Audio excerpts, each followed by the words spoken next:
අද මම පොඩි වැඩකට යන්න ලෑස්ති වෙන ගමන් තමයි ඉන්නේ. ඒක පොඩි වැඩක් කිව්වට ඒක ටිකක් ලොකු වැඩක්. ඉතින් මම UK driving license එක ගන්න තමයි හදන්නේ. මෙහි තියෙන process එක ලංකාවේ තියෙන විදිහට වඩා ටිකක් වෙනස්. මුලින්ම කරන්න තියෙන්නේ online apply කරන්න. ඒකට මට පවුන් 34ක ඒ වගේ ගාණක් ගියා මතක විදිහට. ඊට පස්සේ ඒ online apply කරන් පස්සේ අපිට දවස් 5ක් වගේ ඇතුළත ගෙදරට ඇප්ලිකේෂන් එකක් එනවා. ඉතින් ඒ ඇප්ලිකේෂන් එකේ තියෙන්නේ පාස්පෝර්ට් අංකය සහ ෂෙයා කෝඩ් එක. ඊට අමතරව අස්සන සහ ෆොටෝ එකක් අලවන්න තියෙනවා. ඉතින් අද මම යන්නේ ඒකට ඕන කරන ෆොටෝ එක ගන්න. ඉතින් මෙහි ඒ ඇප්ලිකේෂන් එකේ තියෙනවා අපිට ෆොටෝ එක ගන්න ඕනේ ගයිඩ්ලයින්ස් ටික. ඒ ගයිඩ්ලයින්ස් වලට අනුව තමයි ෆොටෝ එක ගන්න තියෙන්නේ. මේ තියෙන ඇප්ලිකේෂන් එක මේකේ තමයි අපි අවශ්‍ය කරන තොරතුරු ටික දාලා ෆොටෝ එක අලවන්න තියෙන්නේ. සහ මේකට ඕන කරන්නේ පාස්පෝර්ට් සයිස් ෆොටෝ එකක්. අපිට මෙහි ස්ටුඩියෝ එකකට ගිහිල්ලා ෆොටෝ එක ගන්නත් පුළුවන්. ඊට අමතරව සෙල්ෆ් ස්ටුඩියෝස් හයි කරලා තියෙනවා සමහර සුපර් මාකට් වල. ඉතින් අද අපි යන්නේ ඒ වගේ තැනකින් ෆොටෝ එක ගන්න. මේ තමයි ටෙස්කෝ එක. ටෙස්කෝ එකට ඇතුල් වෙනම තැන මේ වගේ පොඩි අර අපේ ලංකාවේ ATM මැෂින් තියෙන අන්න ඒ වගේ කවුන්ට් එකක් තියෙනවා.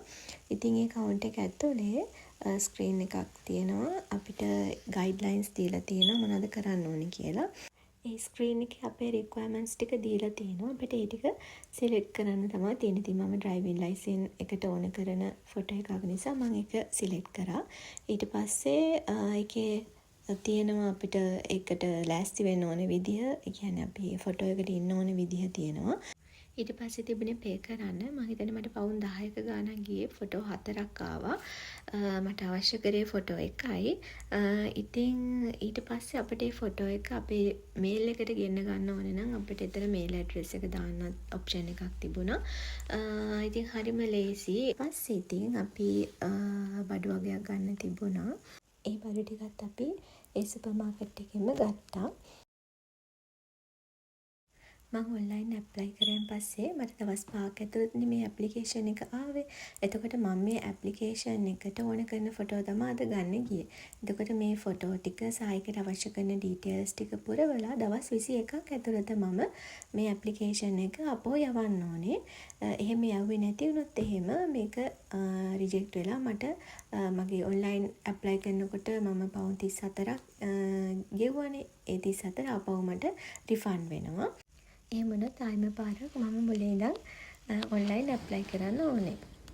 ඉතින් අපි බඩු ටික අතාරගෙන මේ විදිහට පාකින් වලටත් ගෙවලා මෙන්න මේ ගැජමැටික් එකත් අමතක කරන්නේ නැතුවම අරගත්තා.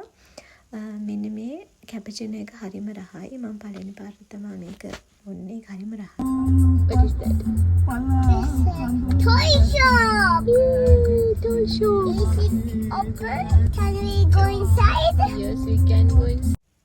ඊට පස්සේ ඉතින් පොඩි බබාවත් එක්ක කරගෙන ටොයි ෂොප් එකට ගියා. මම දන්නේ පොඩි බබාලා නෙමෙයි ඕනම කෙනෙක් ගියාම ඇත්තටම ආසයි හිතෙනවා. පුදුම තරම් සෙල්ලම් බඩු ගොඩක් තියෙන මේ ටොයි ෂොප් වල. එක එක වයස් වලට අදාළව ළමයිට එක එක විදිහේ සෙල්ලම් බඩු තියෙනවා. බබා මේ පාරේ ඉල්ලුවේ ඩොක්ටර් ටූල්ස් සෙට් එකක්. මොකද එයා ගෙදරින් නැදී එයාගේ අප්පච්චිගේ ස්ටෙතස්කෝප් එක අරගෙන සෙල්ලම් කරනවා. ඉතින් ඒ හින්දා අපි එයාත් ඒවට ආස නිසා ඒ බොක්ස් එකක් අරන් දුන්නා. ඒ වගේම එයා ස්ලයිම් වලින් සෙල්ලම් කරන්න හරිම කැමතියි. අපි ස්ලයිම් එකකුත් අරන් දුන්නා. මං හිතන්නේ එයා දැන් ඔය 6 වෙනි හරි 7 වෙනි ස්ලයිම් එක තමයි අරගත්තු. ඉතින් අපි ඒවටත් පේ කරලා ඊට පස්සේ අපි ගියා කෑම කන්න මැක්ඩොනල්ඩ්ස් එකට. ඉතින් අපි කෑම කන අතරේ මෙයා වැඩ පටන් ගත්තා. එයාගේ ටූල් බොක්ස් එක ඕපන් කරලා මේ බලන්නකෝ. එයා හරිම ආසාවෙන් එකත් එක්ක සෙල්ලම් කරනවා. ඉතින් අපි කෑම එහෙම කාලා අපහු ගෙදර ගියා. අනේ ඉතින් ගෙදර යනකොට නම් මෙන්න මේ බබුට්ටට හොඳටම නිින්ද ගියා. ඉතින් ආයෙත් දවසක වීඩියෝ එකකින් හම්බ වෙමු.